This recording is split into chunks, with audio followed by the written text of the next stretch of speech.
Movie start होते ही रनाई को दिखाया जाता है जो सोकर उठती है और फिर एल्बम में अपनी पुरानी पिक्चर्स देख रही होती है और तभी वहाँ उसका बेटा डेल्टन भी आ जाता है और वो अपनी मदर के साथ पिक्चर देखने लग जाता है। डेल्टन अपनी मदर रनाई की बचपन की पिक्चर देखने के बाद अपने फादर जॉस के बचपन की पिक्चर देखने का पूछता है, जिस पर उसकी मदर उसे आंसर करती है कि तुम्हारे फादर की बचपन की कोई भी पिक्चर नहीं है क्योंकि वो अपनी पिक्चर को संभाल कर नहीं रखते। उसके बाद रनाई अपनी बुक्स को एक बुक शेल्फ में रखती है लेकिन कोई बुक्स को गिरा देता है। रनाई समझती है कि शायद उन बुक्स को बच्चों ने गिराया है, जिस पर वो उन बच्चों को डांटती है, लेकिन असल में उन बुक्स को बच्चों ने नहीं गिराया था बल्कि किसी पावर ने गिराया था। जॉर्ज के जॉब पर जाने के बाद रनाई सारे घर को मैनेज करती है और उसके बाद अपने सिंगिंग की प्रैक्टिस करती है और तभी उसे उसकी छोटी बेटी की रोने की आवाज़ आती है और वो उसे चुप कराने जाती है। वो अपनी बेटी को चुप कराती है और चुप कराने के बाद भी बच्ची बार बार रो रही होती है। रात को डाल्टन जब खेल रहा होता है तब लॉक रूम का दरवाज़ा अपने आप ही खुल जाता है।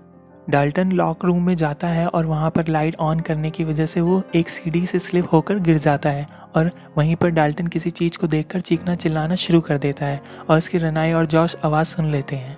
वो भागकर डाल्टन के पास आते हैं। डाल्टन वहाँ पर किस चीज़ से डरा था वो उन्हें नहीं बताता, वो सिर्फ ये बताता है कि वो सीढ़ियों से गिर गया था।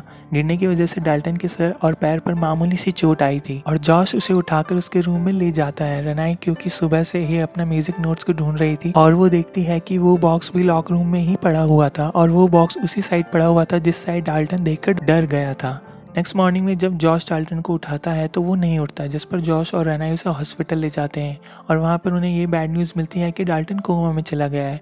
और हैरानी की बात यह है कि डाल्टन की कोमा में जाने का रीज़न डॉक्टर भी नहीं बता पा रहे थे। उन्हें समझ ही नहीं आ रहा क्योंकि उसके सारे टेस्ट नॉर्मल थे। उस घर में 3 महीने गुजर जाने के बाद उनके घर को दिखाया जाता है। तब तक वह लोग डाल्टन को घर ले आते हैं लेकिन डाल्टन अभी तक ठीक नहीं होता है और वो अभी तक कोमा में ही होता है। फिर अनाई जब सिंगिंग प्रैक्टिस कर रही होती है तब उसकी बेबी के रूम से बेबी मॉनिटर में कुछ लोगों के बोलने की आवाज़ आ रही होती है और वो आवाज़ें धीरे धीरे तेज़ हो जाती है और फिर वो बच्ची रोने लग जाती है। और जब रनाई वहाँ पर भाग कर जाती है तो वहाँ पर कोई भी नहीं होता। रात को रनाई का दूसरा बेटा फॉस्टर कहता है कि मैं अपना रूम चेंज करना चाहता हूँ और रीज़न पूछने पर वो बताता है कि रात को डाल्टन नींद में चलता है जिसकी वजह से वो डर जाता है। हालांकि फॉस्टर का रूम डाल्टन के रूम से बिल्कुल सामने होता है और डाल्टन तो कोमा में था तो इसकी वजह से रैना इसकी बातों पर ध्यान नहीं देती। आधी रात को फॉस्टर की आंख खुलती है और वो सामने वाले रूम में देखता है जहाँ डाल्टन सो रहा होता है, जिसकी वजह से वो बहुत डर जाता है और रूम का डोर बंद कर लेता है। तभी वो नोटिस करता है कि उसके रूम के बाहर कोई चल रहा है। तब फॉस्टर डर कर जल्दी से भागकर अपने बेड पर आ जाता है। फिर जॉश और रनाई अपने रूम में होते हैं तो उनके मेन दरवाजे पर नॉक होती है। जॉश वहाँ पर जाकर चेक करता है कि कौन है, पर वहाँ पर कोई भी नहीं होता। जॉश दरवाज़ा बंद करके सिक्योरिटी अलार्म ऑन करके वापस अपने रूम की तरफ आ ही रहा होता है लेकिन घर के अलार्म जोर जोर से बजना शुरू हो जाते हैं।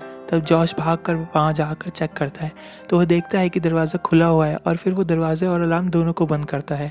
और तभी रनाई को अपनी बेटी के रोने की आवाज़ आती है और रनाई जब अपनी बेटी के रूम में जाती है तब उसे वहाँ पर एक आदमी नज़र आता है जिसे देखकर वो काफ़ी शाउट करती है और जॉश को बुलाती है। जॉश भागकर वहाँ पर आता है और वो बताती है कि उनकी बेटी के रूम में कोई आदमी था। जॉश सारे रूम को चेक करता है और जॉश जब दोबारा मेन डोर के पास आता है तो वो देखता है कि इस बार भी दरवाज़ा खुले हुए हैं जिसको वो कई बार बंद कर चुका था और इस बार भी जॉश वही करता है, दरवाज़ा और अलार्म दोनों बंद करता है और पूरे घर को चेक करता है। आखिर ये क्या माजरा है, कोई है तो नहीं घर के अंदर। फिर हम देखते हैं कि इतने टाइम गुजर जाने के बाद भी डाल्टन की कंडीशन पर ज़रा भी असर नहीं आया था और डॉक्टर भी इसके पीछे की असल वजह को नहीं जान पा रहे थे। और रनाई का डाल्टन की बेडशीट पर खून से भरे पंजे का निशान दिखता है जिससे देखकर वो बहुत डर जाती है और फौरन जॉश को कॉल करती है लेकिन जॉश घर आने में थोड़ी देर कर देता है जिसमें उन दोनों का झगड़ा हो जाता है। रनाई जॉश को बताती है कि यह घर कर्स्ड है और जब से वो यहाँ आए हैं उनके साथ कुछ ना कुछ अजीब हो रहा है। उसे लगता है कि शायद इस घर में कोई गड़बड़ है और चीज़ें भी अपने आप इधर उधर मूव हो जाती थी।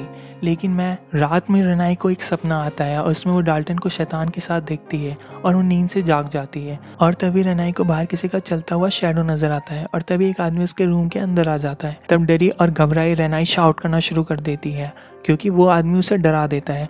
जॉर्ज जल्दी से वहाँ पर आता है और रनाई उसे कहती है कि वो अब इस घर में नहीं रहना चाहती क्योंकि ये घर हॉन्टेड है। वो लोग उस घर को छोड़कर दूसरे घर में शिफ्ट हो जाते हैं। शिफ्टिंग में उनकी हेल्प करने जॉश की मदर लॉरेन भी वहाँ पर आती है।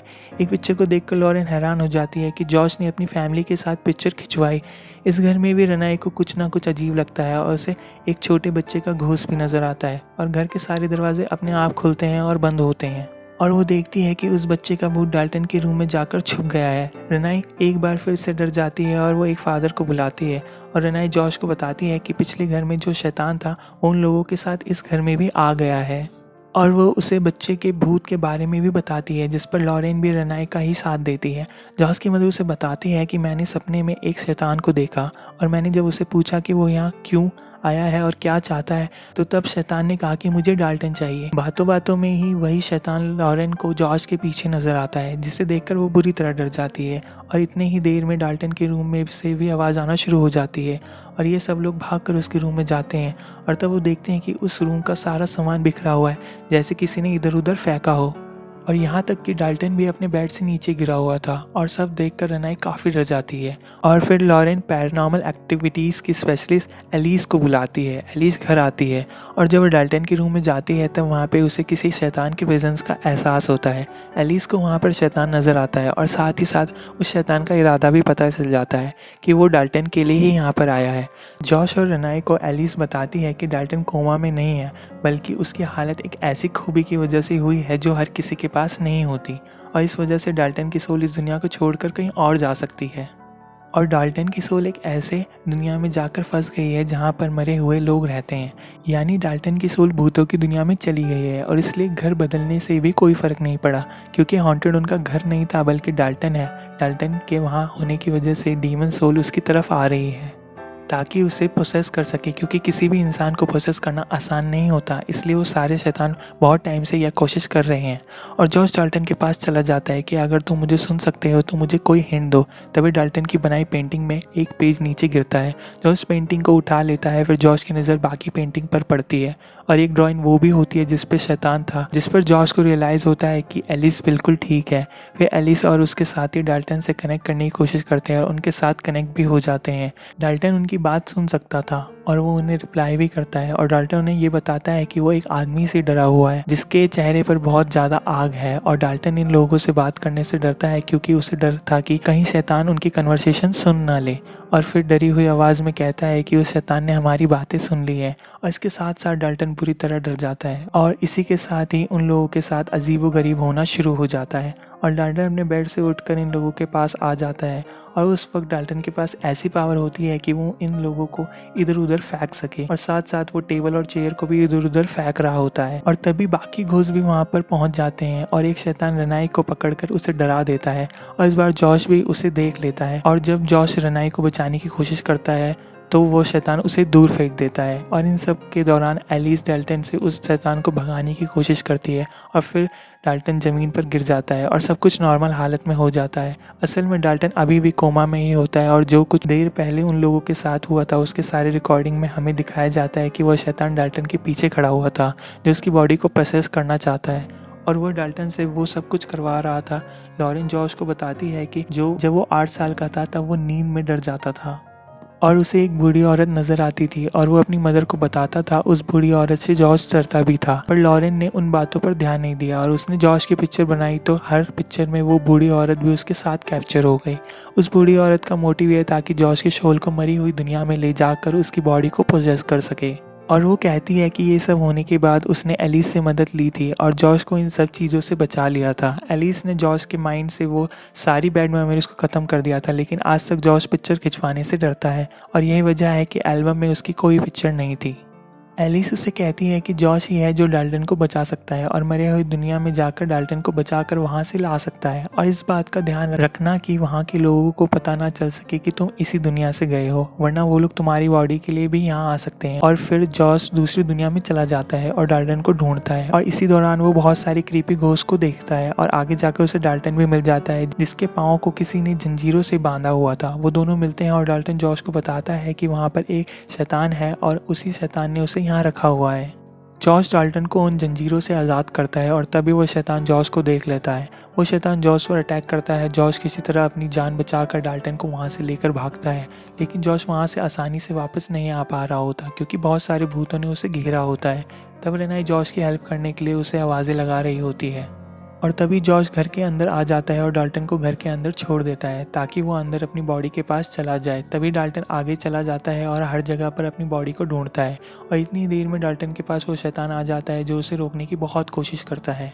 और डाल्टन भागता है और शैतान भी उसके पीछे भागता है, लेकिन डाल्टन भागकर अपनी बॉडी के पास आ जाता है और हम देखते हैं कि वो जॉश को वही बूढ़ी औरत नजर आती है जिसे वो बचपन में देखा करता था। जॉश उस पर काफी शाउट करता है और उसे वहां से जाने के लिए कहता है। जॉश उसे कहता है कि तुम यहाँ से चले जाओ, मुझे अकेला छोड़ दो, मैं तुमसे नहीं डरता।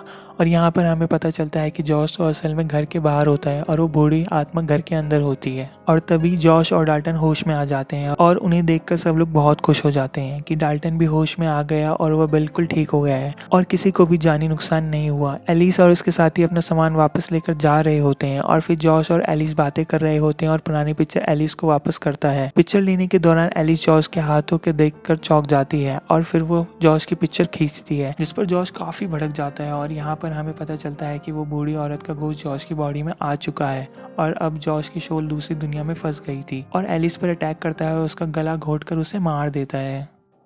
और इन सब के दौरान एलिस के चीखने की आवाज़ रेनाई सुन लेती है और वो उसे देखने जाती है। जब रेनाई वहाँ पर आती है तब तक एलिस को मरा हुआ देखकर बुरी तरह डर जाती है और वो उसे कैमरे में जॉश की फ़ोटो यानी उस बूढ़ी औरत की सोल को देखती है, जिसे देखकर वो काफ़ी डर जाती है। और इतने देर में उसके पीछे जॉश आ जाता है और रेनाई डर जाती है और इसी के साथ ही ये मूवी एंड हो जाती है।